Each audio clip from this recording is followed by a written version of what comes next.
Welcome to our YouTube channel SF Classes. Here we will study chemistry from classes 9 to 12. We will deal with pure NCERT as per the CBSE norms. This video is regarding chapter 1 of chemistry, class 10 chemical reactions and equations. In this lecture we will discuss what is introduction to chemical reaction, what is a chemical equation and what are the characteristics of chemical reaction. The characteristics of chemical reaction includes evolution of gas, formation of precipitates, change in color, change in temperature and change in state. Now coming to first topic, what is chemical reaction? A process in which new substance with new properties is formed is known as chemical reaction.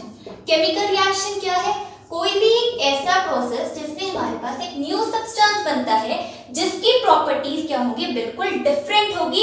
इस process को ही हम क्या कहेंगे, chemical reaction. जैसे अगर हम example लेते हैं, hydrogen plus oxygen gives H2O. अब इसमें क्या है, हाइड्रोजन एक गैस है, ऑक्सीजन भी क्या है, गैस है, लेकिन जो वाटर बना वो क्या है, लिक्विड है. इसकी प्रॉपर्टीज, गैसेस की प्रॉपर्टीज लिक्विड से बिल्कुल डिफरेंट होती हैं.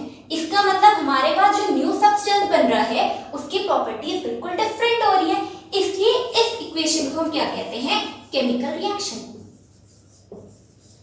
ऑक्सीजन क्या होते हैं, सपोर्टर होते हैं कंबशन का, लेकिन वाटर हमारे पास एक्सटिंग्विश करता है फायर.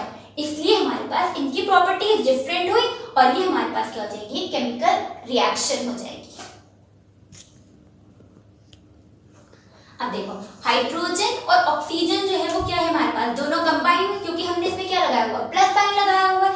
ये क्योंकि केमिकल रिएक्शन है इसलिए सब्सटेंसेस हमारे पास क्या करेंगे, केमिकली कंबाइन कर रहे हैं. अब जो सब्सटेंस केमिकली कंबाइन करके एक न्यू प्रोडक्ट बना रहे हैं, ये क्या बन रहा है, हमारे पास एक सब्सटेंस, बिल्कुल न्यू सब्सटेंस बन रहा है.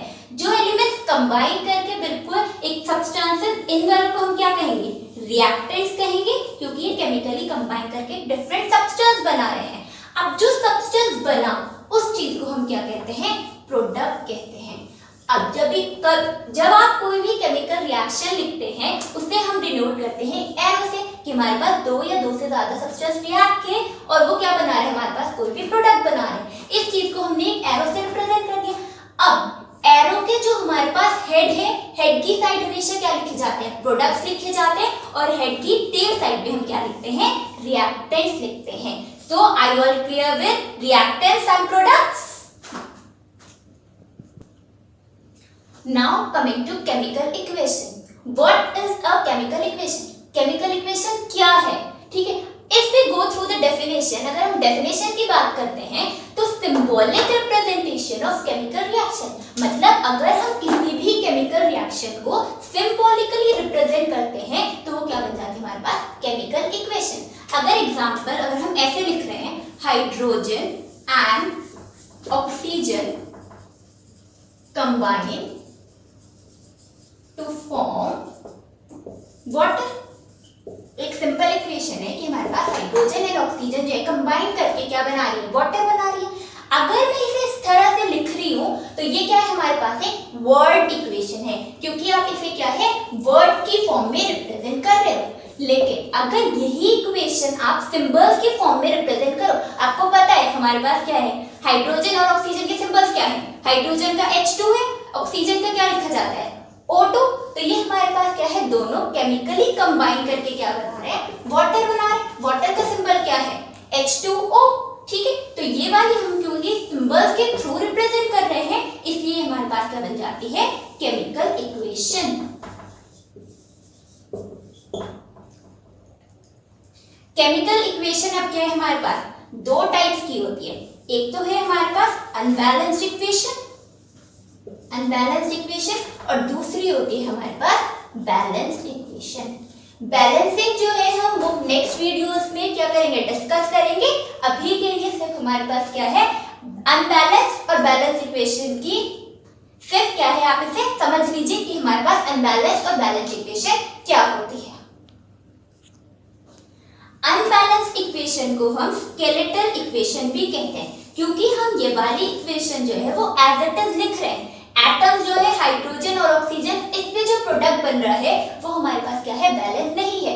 और कोई भी केमिकल इक्वेशन आपने जो है वो पढ़ा होगा, law of conservation of mass. Law of conservation of mass क्या कहता है हमारे पास कि रिएक्टेंट्स में और प्रोडक्ट्स का मास जो है वो क्या होना चाहिए, बिल्कुल इक्वल होना चाहिए। लेकिन यहाँ पे देखो हाइड्रोजन के कितने हैं, 2 एटम्स हैं, ऑक्सीजन के कितने हैं, 2 एटम्स हैं। लेकिन अगर आप प्रोडक्ट देख रहे हो तो यहाँ पे क्या है, हाइड्रोजन के 2 एटम्स तो हैं लेकिन ऑक्सीजन सिंगली कंबाइन कर रहा है। तो यहाँ पे law of conservation of mass follow नहीं हो रहा है, इसलिए ये इक्वेशन हमारे पास क्या है, अनबैलेंस्ड इक्वेशन है। ठीक है, अगर हम बात करते हैं बैलेंस्ड इक्वेशन की, अगर मैं इसे जो है वो बैलेंस करना चाहूँ, सिर्फ अभी ब्रीफ वो बता रही हूँ आपको, बैलेंसिंग हम नेक्स्ट वीडियोज ही में करेंगे। यहाँ पे देखो हाइड्रोजन के कितने हैं, 2, यहाँ पे भी हाइड्रोजन के 2 है। लेकिन अगर यहाँ पे मैं 2 यहाँ लगा देती हूँ और 2 यहाँ पे, अब चेक कीजिए हाइड्रोजन कितने हो गए, 4, ऑक्सीजन कितने हो गए, 2। प्रोडक्ट में देखो हाइड्रोजन कितने, 4 और हमारे पास ऑक्सीजन कितने हो गए, 2। इक्वेशन क्या हो गई है, बैलेंस हो गई है। Before discussing the characteristics of chemical reaction, हम सबसे पहले क्या डिस्कस करेंगे, एक्टिविटी डिस्कस करेंगे केमिकल रिएक्शन की, जो क्या है हमारे पास, मैग्नीशियम रिबन की। ये लैब में भी परफॉर्म करेंगे आप लोग। अब देखो इसमें क्या होता है हमारे पास, मैग्नीशियम रिबन को जब हम ऑक्सीजन के साथ बर्न करते हैं तो ये हमारे पास क्या बनाता है, मैग्नीशियम ऑक्साइड बनाता है। ये जो है मैग्नीशियम रिबन जो है वो बहुत ज्यादा डैजलिंग वाइट फ्लेम के साथ प्रोड्यूस करके क्या बनाएगा हमारे पास, मैग्नीशियम ऑक्साइड बना देता है। ठीक है, अब देखो क्योंकि हमारे पास क्या है, जब भी आपके टीचर की लैब में अगर एक्टिविटी परफॉर्म कराएगी तो वो मैग्नीशियम को सबसे पहले सैंड पेपर से क्लीन अप करती है। अब ऐसा क्यों जरूरी है, ये वाला क्वेश्चन जो है वो बोर्ड में भी आता है कि हम जो है वो मैग्नीशियम रिबन को क्लीन क्यों करते हैं, उसे बर्न। मैग्नीशियम हाईली रिएक्टिव होने की वजह से क्या हुआ, कार्बन डाइऑक्साइड के साथ कंबाइन हुआ और क्या बना लिया, मैग्नीशियम कार्बोनेट बना लिया। इस मैग्नीशियम कार्बोनेट की लेयर को रिमूव करने के लिए हम सैंड पेपर से मैग्नीशियम को क्लीन करते हैं। Now let's proceed to the characteristics of chemical reaction. Characteristics का मतलब क्या होता है, जब आप कोई भी केमिकल रिएक्शन कराते हो तो उसमें जितने भी ऑब्जर्वेबल चेंजेस होते हैं, जितने भी हमारे पास हम चेंज जो हो रहा है उसे देख रहे हैं, उन्हें हम क्या कहते हैं, characteristics of chemical reaction. Now coming to the topic characteristics of chemical reaction. First is the evolution of gas. किसी भी केमिकल रिएक्शन में अगर हमारे पास क्या हो रही है, कोई गैस इवॉल्व हो रही है, तो इसका मतलब ये क्या है, एक ऑब्जर्वेबल चेंज है। आप इस चीज को क्या है, इजीली आइडेंटिफाई कर सकते हो, इजीली देख सकते हो। जैसे अगर हम क्या है, मेटल्स को हीट करते हैं हमारे पास किससे, एसिड्स के साथ, तो क्या बनता है हमारे पास, कोई भी सॉल्ट बनता है और हाइड्रोजन गैस के बबल्स फॉर्म होते हैं। जैसे अगर हम एक एग्जांपल लेते हैं, जिंक का सिंबल होता है Zn, प्लस कोई भी एसिड ले लीजिए आप, चाहे लीजिए डाइल्यूट HCl हाइड्रोक्लोरिक एसिड या फिर डाइल्यूट H2SO4 सल्फ्यूरिक एसिड, तो हमारे पास क्या बनेगा, सॉल्ट बन जाएगा। ZnCl2 प्लस हाइड्रोजन गैस क्या हो जाएगी, रिलीज हो जाएगी। नेक्स्ट इसमें क्या बनेगा, ZnSO4 zinc sulphate plus hydrogen gas release हो जाएगी। अब देखो ऐसा नहीं होता कि हमारे पास क्या है, किसी भी केमिकल रिएक्शन में सिर्फ एक ही कैरेक्टरिस्टिक ऑब्जर्व हो कि सिर्फ इवोल्यूशन ऑफ गैस ही हो रहा है। नहीं, अगर आप इस रिएक्शन को जो है हमारे पास लैब में परफॉर्म करोगे तो आप क्या देखोगे कि आपका जो बीकर है वो क्या हो जाता है, हमारे पास हॉट हो जाता है। इसका मतलब क्या हो रहा है, इसमें राइज इन टेम्परेचर भी तो हो रहा है, तो टेम्परेचर चेंज भी आ रहा है, इसलिए इसमें हमारे पास क्या है, इवोल्यूशन ऑफ गैस के साथ साथ क्या है, टेम्परेचर चेंज भी आ रहा है। Now coming to second characteristic, that is formation of precipitate. Before discussing this characteristic, let us know the meaning of precipitate. Precipitate होता क्या है? Precipitate क्या है हमारे पास? Insoluble solid product. Insoluble solid product formed as a result of chemical reaction. किसी भी chemical reaction में अगर हमारे पास क्या बन रहा है, insoluble solid product बन रहा है, उसे हम क्या कहते हैं, precipitate कहते हैं। ठीक है, अब हम क्या है, कोई भी केमिकल रिएक्शन के एग्जांपल लेते हैं जिसमें प्रेसिपिटेट्स का फॉर्मेशन हो रहा है। उसका एग्जांपल है, अगर आप पोटेशियम आयोडाइड को डिसॉल्व करते हो इसमें लेड नाइट्रेट में, PbNO3 में, तो हमारे पास प्रोडक्ट क्या बनता है, PbI2 प्लस KNO3। और PbI2 के क्या बनते हैं हमारे पास, येलो प्रेसिपिटेट्स बनते हैं। ठीक है, जो प्रेसिपिटेट्स है उसे हम क्या है डाउन एरो से रिप्रेजेंट करते हैं। यहाँ पे देखो अब इस वाले उसमें क्या हो रहा है, कैरेक्टरिस्टिक में इस रिएक्शन में क्या है, प्रेसिपिटेट्स का फॉर्मेशन भी है और दूसरा क्या है, कलर चेंज भी हो रहा है। दोनों क्या होते हैं हमारे पास, कलरलेस होते हैं और कलरलेस से किसमें कन्वर्ट हो रहा है, येलो प्रेसिपिटेट्स में कन्वर्ट हो रहा है। मतलब एक केमिकल रिएक्शन में एक से ज्यादा कैरेक्टरिस्टिक भी शो हो जाती हैं। इसमें क्या है हमारे पास, प्रेसिपिटेट्स के साथ साथ कलर चेंज भी हो रहा है। Now coming to third characteristic, that is change in color. अभी इससे पहले ही एक रिएक्शन आपने पढ़ ली जिसमें हमारे पास क्या है, PbI2 के क्या बने थे, येलो कलर के प्रेसिपिटेट्स बने थे। अगर हम इसका दूसरा एग्जांपल लें इस वाले इसका कैरेक्टरिस्टिक का, वो क्या है हमारे पास, पोटेशियम परमैंगनेट। पोटेशियम परमैंगनेट जो है वो पर्पल कलर का होता है। इस एक्टिविटी को आप इजीली लैब में परफॉर्म कर सकते हैं।